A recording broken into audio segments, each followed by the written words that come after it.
अरे बेटा बस भी करो, बहुत टाइम पास कर लिया तुमने। चलो उठो, थोड़ी जिम्मेदारियां लेना सीखो और थोड़ा नियम समय से बंधो।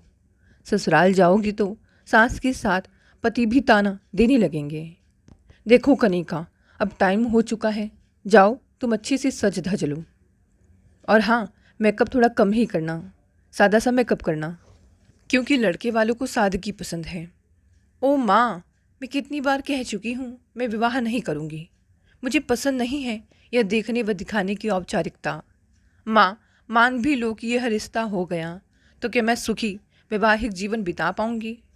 जब उन्हें पता चलेगा कि मैं गंभीर बीमारी से ग्रस्त हूँ तो क्या वे मुझे। मैं आवेश में कांपती आवाज़ में बोली, बेटा तूने मन में भरम पाल लिया है कि तुझे गंभीर बीमारी है। प्रदूषण के कारण आज हर 10 में से एक व्यक्ति इस बीमारी से पीड़ित है। दमा रोग आज असाध्य नहीं है। उचित खान पान, रहन सहन व उचित दवाइयों के प्रयोग से रोग पर काबू पाया जा सकता है। अनेक कुशल व सफल व्यक्ति भी इस रोग से ग्रस्त पाए गए हैं। ज़्यादा तनाव, क्रोध इस रोग की तीव्रता को बढ़ा देते हैं। हमारे खानदान में तो यह रोग किसी को नहीं है, फिर तू क्यों हीन भावना से ग्रस्त है? माँ ने समझाते हुए कहा। तुम इस बीमारी के विषय में उन लोगों को बता क्यों नहीं देती? मैंने सहज होने का प्रयत्न करते हुए कहा।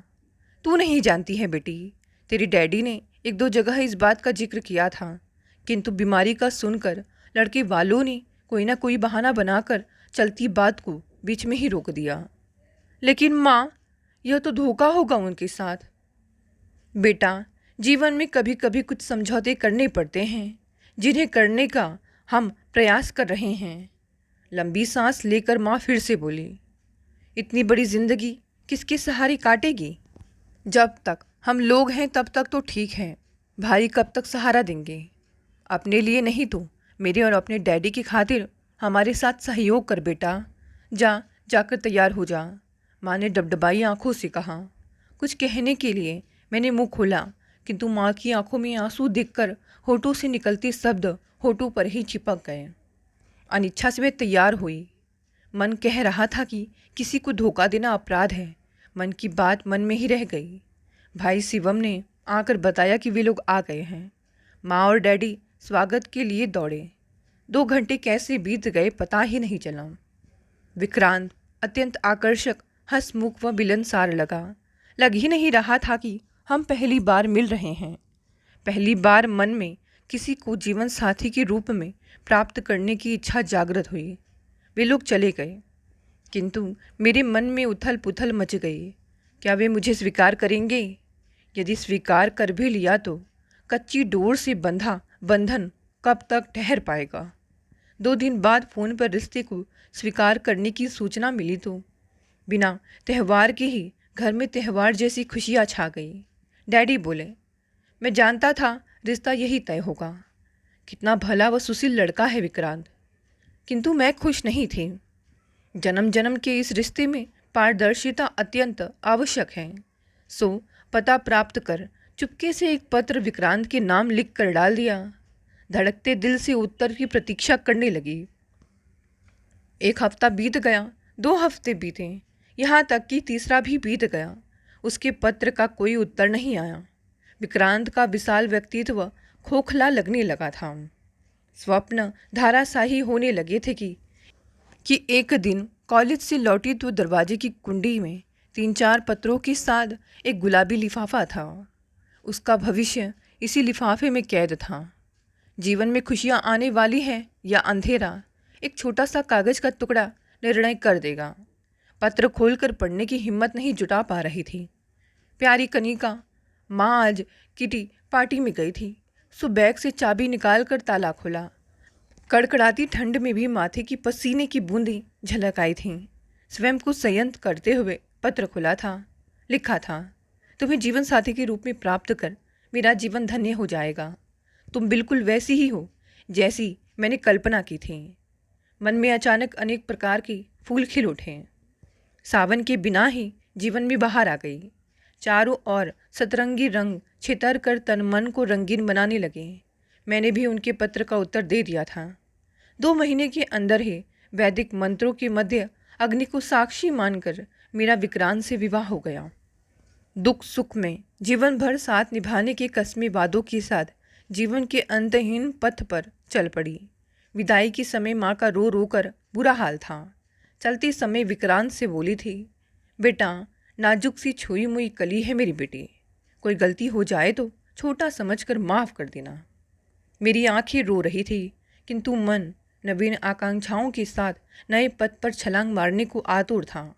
कानपुर से फैज़ाबाद आते समय विक्रांत ने मेरा हाथ अपने हाथ में ले लिया था तथा धीरे धीरे सहला रहा था, और मैं चाह कर भी नज़रों से नज़रें मिलाने में असमर्थ थी। कैसा है यह बंधन, अनजान सफ़र में अनजान राही के साथ अचानक तन मन का एकाकार हो जाना। प्रेम और अपनत्व नहीं तो और क्या है। ससुराल में खूब स्वागत हुआ। सास सौतेली थी, किंतु उनका स्वभाव अत्यंत मोहक व मृदु लगा। कुछ ने कहा कि कमाऊ बेटा है, इसीलिए उसकी बहू का इतना सत्कार कर रही है। यह सुनकर सास के चेहरे पर दुख की लकीरें अवश्य आई, किंतु क्षण भर पश्चात ही निर्विकार मूर्ति के सदृश्य प्रतीक आए गए व्यक्ति की देखभाल में जुट जाती। ननंद कोमल भी दिन भर भाभी भाभी कहते हुए आगे पीछे ही घूमती। कभी नाश्ते के लिए आग्रह करती तो कभी खाने के लिए। प्रत्येक आने जाने वाले से भी परिचय करवाती। विक्रांत भी किसी न किसी काम के बहाने कमरे में ही ज़्यादा वक्त गुजारते। मित्र कहते, वह तो गया काम से, अभी से यह हाल है तो आगे क्या होगा। मन चाहने लगा था काश वक्त ठहर जाए और इसी तरह हंसी खुशी से सदा मेरा आंचल भरा रहे। पूरे हफ्ते घूमना फिरना लगा रहा। 2 दिन बाद ऊटी जाने का कार्यक्रम था। देर रात विक्रांत के अभिन्न मित्र के घर से हम खाना खा कर आए। पता नहीं ठंड लग गई या कुछ और। वह सुबह उठी तो सांस बेहद फूलने लगी। क्या बात है, तुम्हारी सांस कैसे फूलने लगी? क्या पहले भी ऐसा होता था? मुझे तकलीफ में देखकर हैरान परेशान विक्रांत ने पूछा। मैंने अपनी बीमारी के बारे में आपको पत्र लिखा था। प्रश्न का समाधान करते हुए मैंने कहा, पत्र? कौन सा पत्र? तुम्हारे पत्र में बीमारी के बारे में तो जिक्र नहीं था। लगा पृथ्वी घूम रही है। क्या इनको मेरा पत्र नहीं मिला? मैं तो इनका पत्र प्राप्त कर यही समझती रही कि मेरी कमी के साथ ही इन्होंने मुझे स्वीकारा है। तनाव व चिंता के कारण घबराहट होने लगी थी। पर्स खोलकर दवा ली, लेकिन जानती थी रोग की तीव्रता 2 दिन 3 दिन के बाद ही कम होगी। दवा के रूप में प्रयुक्त होने वाला इनहेलर शर्म व झिझक के कारण नहीं लाई थी। यदि किसी ने देख लिया और पूछ बैठा तो क्या उत्तर दूंगी। बीमारी को लेकर इन्होंने घर सिर पर उठा लिया। इनका रौद्र रूप देख मैं दहल गई थी। आखिर गलती हमारी ओर से हुई थी। बीमारी को छिपाना ही भयंकर सिद्ध हुआ था। मेरा लिखा पत्र डाक एवं तार विभाग की गड़बड़ी के कारण इन तक नहीं पहुंच पाया था। बेटा, आजकल के समय में कोई भी रोग असाध्य नहीं है। हम बहू का इलाज करवाएंगे। तुम क्यों चिंता करते हो? विक्रांत को समझाते हुए सास ससुर बोले। पिताजी, मैं इसके साथ नहीं रह सकता। मैंने एक सर्वगुण संपन्न व स्वस्थ जीवन साथी की तलाश की थी, ना कि बीमार पत्नी की। क्या मैं इसकी लाश को जीवन भर ढोता रहूँगा? अभी यह हाल है तो आगे क्या होगा? कड़कती मुद्रा में वे बोले। पापा, भैया ठीक ही तो कह रहे हैं। कोमल मेरी ननद ने भाई का समर्थन करते हुए कहा। तुम चुप रहो, अभी छोटी हो। शादी विवाह कोई बच्चों का खेल नहीं है जो तोड़ दिया जाए। पिता समान ससुर जी ने कोमल को डांटते हुए कहा। मैं कल ही अपने काम पर लौट रहा हूँ। कुछ कहने को आतुर अपने पिता को चुप कराते हुए विक्रांत घर से चले गए। विक्रांत की बातों से व्याकुल सांस मेरे पास आई। मेरी आंखों से बहते आंसुओं को अपने आंचल से पोंछते हुए बोली, बेटी घबरा मत, सब ठीक हो जाएगा। बेवकूफ़ लड़का है, इतना भी नहीं समझता कि बीमारी कभी भी किसी को भी हो सकती है। इसकी वजह से विवाह जैसा पवित्र संबंध को तोड़ा नहीं जा सकता। हाँ, इतना अवश्य है कि रमेश भाई साहब को बीमारी के संबंध में छिपाना नहीं चाहिए था। माँ जी, मम्मी पापा ने छिपाया अवश्य था, किंतु मैंने इन्हें सब कुछ सच सच लिख दिया था। इनका पत्र प्राप्त कर मैं समझी थी कि इन्होंने मेरी बीमारी को गंभीरता से नहीं लिया है, वरना मैं विवाह ही नहीं करती। कहते कहते आंचल में मुंह छिपाकर मैं रो पड़ी थी। डॉक्टर भी आ गए थे। रोग की तीव्रता को देखकर इंजेक्शन दिया था तथा दवा भी लिखी। रोग की तीव्रता कम होने लगी थी, किंतु इनके जाने की बात सुनकर मन अजीब सा हो गया था। सारी शर्म छोड़कर सासू जी से कहा, मम्मी क्या ये एक बार, सिर्फ एक बार मुझसे बात नहीं कर सकते? सासू माँ ने विक्रांत से आग्रह भी किया, किंतु कोई भी परिणाम ना निकला। जाते समय मैं भी सबके साथ बाहर आई। इन्होंने माँ और पिताजी के पैर छुए, बहन को प्यार किया और मेरी ओर उपेक्षित दृष्टि डालकर चले गए। सासू माँ ने दिलासा देते हुए मेरे कंधे पर हाथ रखा तो मैं बोल उठी, माँ मेरा क्या होगा? आदमी इतना तटस्थ हो सकता है, मैंने स्वप्न में भी कभी नहीं सोचा था। विगत एक हफ्ते में हमने कुछ अतरंग क्षण व्यतीत किए थे, कुछ सपने बुने थे, सुख दुख में साथ रहने की कसमें खाई थी। क्या वह सब झूठ था? डैडी को पता चला तो वे भी आ गए। उनके उदास चेहरे पर मैं नजरें भी न डाल सकी। कितने प्रयत्न, कितनी खुशी से संबंध तय किया था, क्या सिर्फ एक हफ्ते के लिए?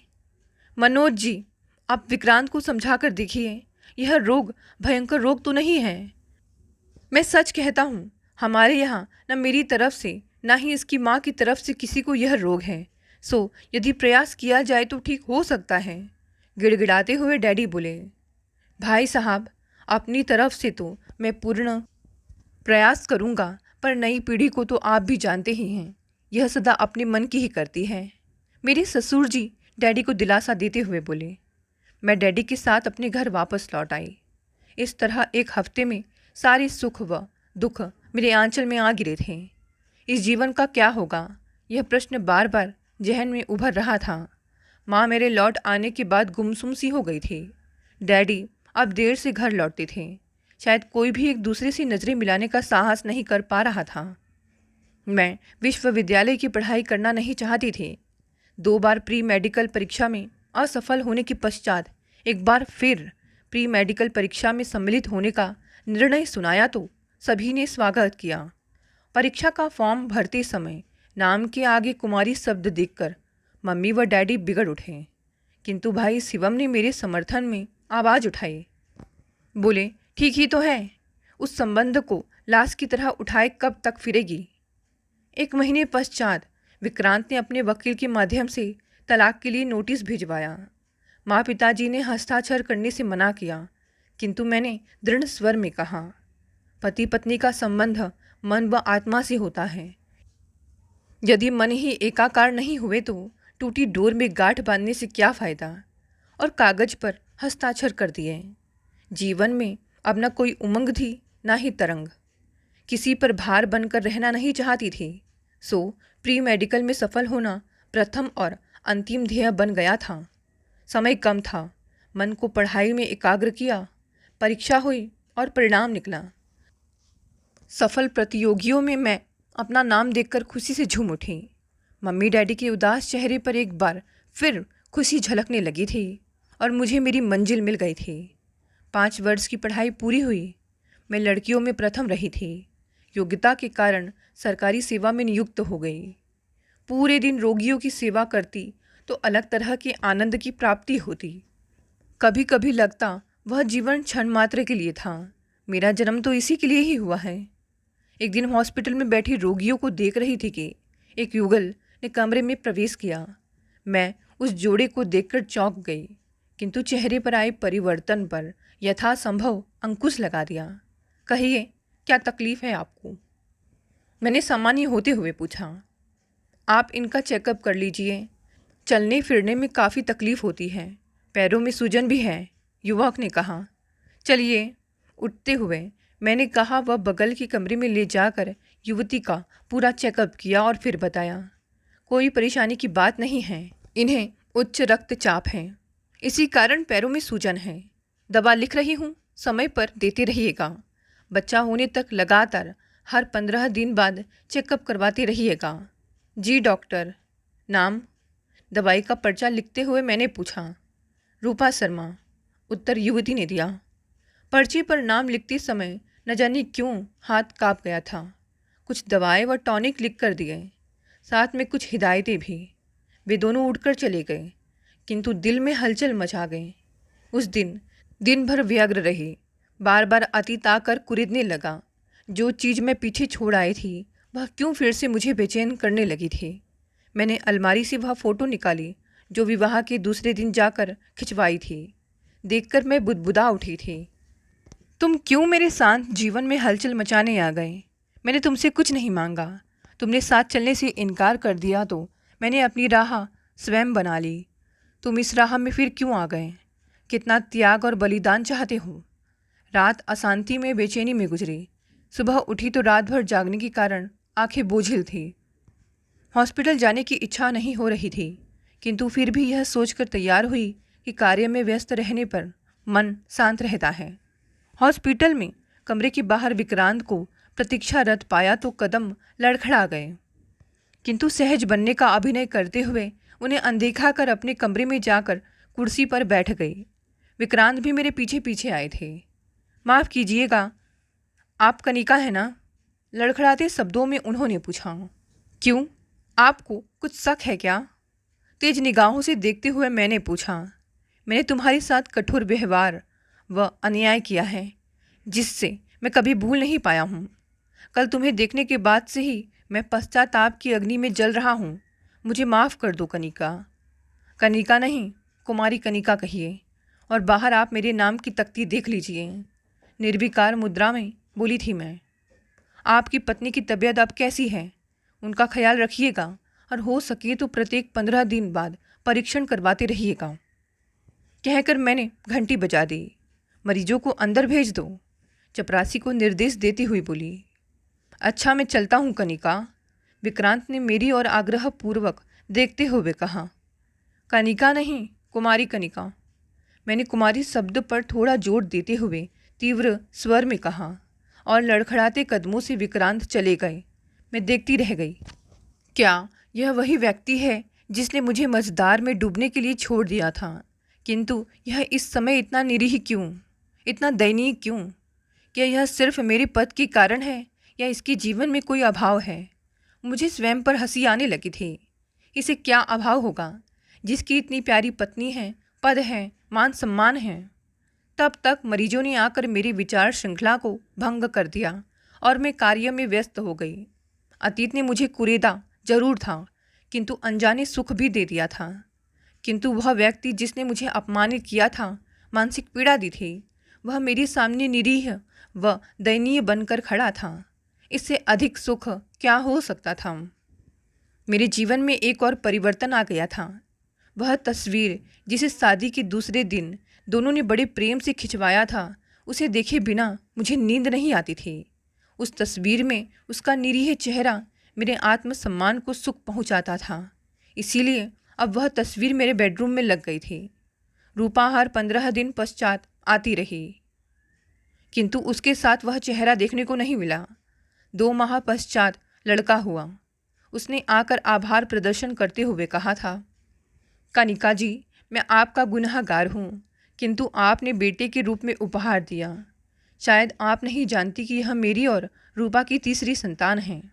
अन्य 2 जन्म से पूर्व ही काल की गाल में समा गई।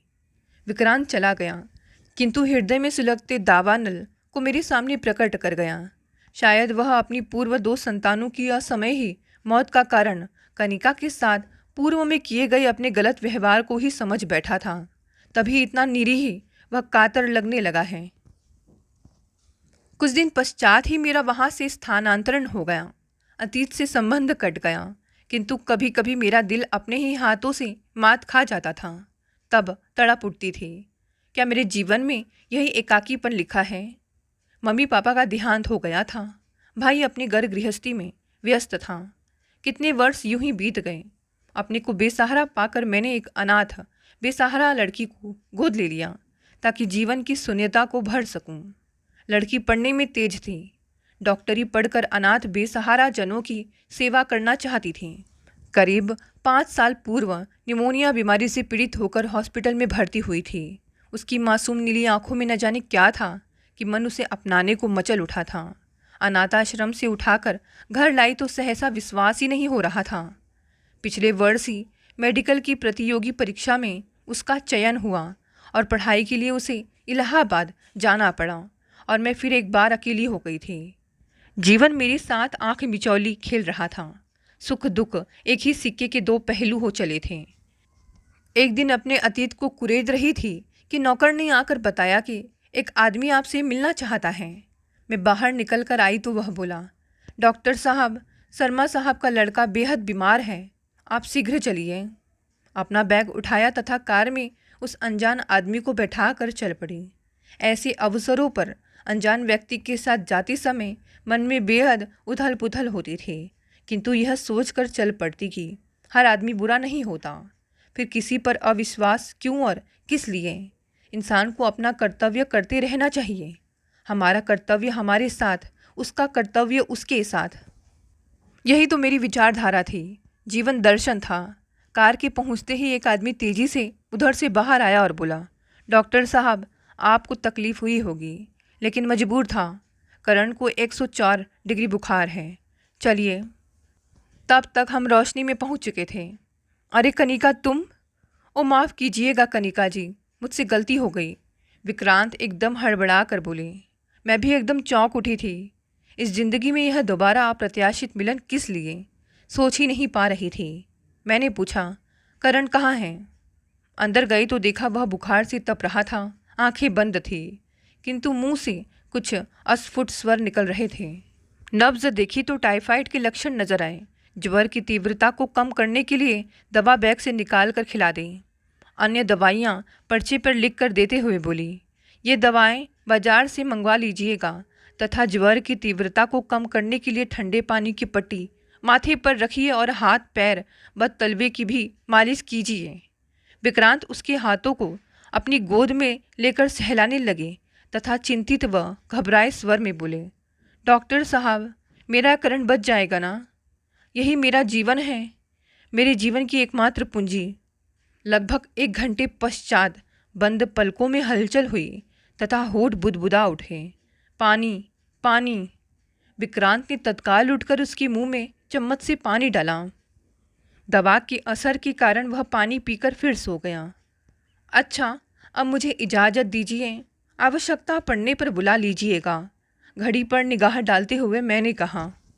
चलिए, मैं आपको छोड़ आता हूँ, विक्रांत ने मेरा बैग उठाते हुए कहा। रात भर बेचैन रही। करण के लिए न जाने क्यों अनजाने ही लगाव हो गया था। मैं जितना ही उसकी भोली व मासूम सूरत से भागने का प्रयास करती, वह उतनी ही और करीब आती जाती। रूपा नज़र नहीं आ रही थी, लेकिन पूछने का साहस भी नहीं कर पाई।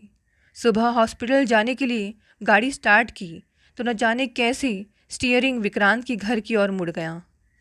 जब वहाँ जाकर कार खड़ी हुई तब होश आया कि अनजाने में कहाँ से कहाँ आ गई। वह कैसी स्थिति थी मैं नहीं जानती। दिल पर अंकुश रखकर गाड़ी बैक करने वाली ही थी कि नौकर दौड़ा दौड़ा आया। डॉक्टर साहब, आपकी कृपा से करण भैया होश में आ गए हैं। साहब आपको ही याद कर रहे हैं। न चाहते हुए भी उतरना पड़ा। मुझे वहाँ उपस्थित देखकर विक्रांत आश्चर्यचकित रह गए। उन्हें एकाएक विश्वास ही नहीं हो रहा था कि मैं बिना बुलाए उनके बेटे का हालचाल पूछने आऊँगी। करण कैसा है? कल उसके ज्वर की तीव्रता देख मैं भी घबरा गई थी, सो उसे देखने चली आई। विक्रांत के चेहरे पर अंकित प्रश्नों को नज़रअंदाज करते हुए मैं बोली। विक्रांत ने करण से मेरा परिचय करवाया तो वह बोला, डॉक्टर आंटी, मैं ठीक हो जाऊंगा ना तो खूब पढ़ूंगा और आपकी तरह ही डॉक्टर बनूंगा।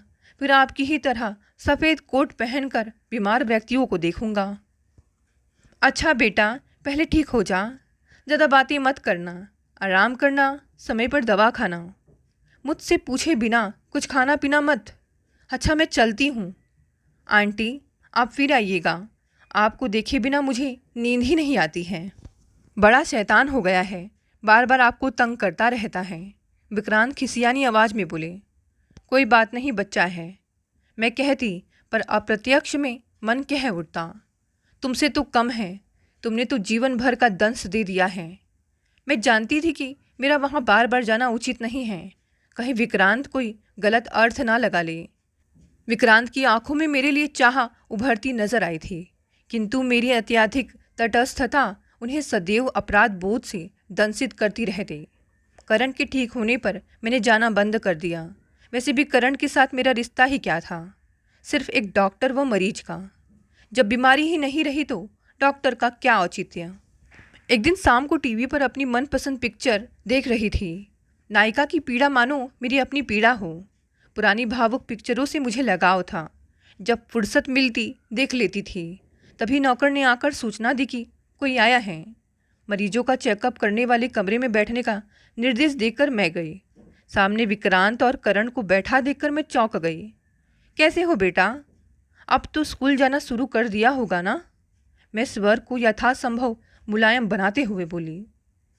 हाँ, स्कूल तो जाना आरंभ कर दिया है, किंतु आपसे मिलने की बहुत इच्छा कर रही थी, इसलिए जिद करके डैडी के साथ आ गया। आप क्यों नहीं आती डॉक्टर आंटी अब हमारे घर? बेटा, तुम्हारी जैसे और भी कई बीमार बच्चों की देखभाल में समय ही नहीं मिल पाता। यदि आप नहीं आ सकती तो क्या मैं शाम को या छुट्टी के दिन आपके घर मिलने आ सकता हूँ? हाँ, क्यों नहीं? उत्तर तो दे दिया था, किंतु क्या विक्रांत पसंद करेंगे? घर में भी सदैव आप की ही बात करता है।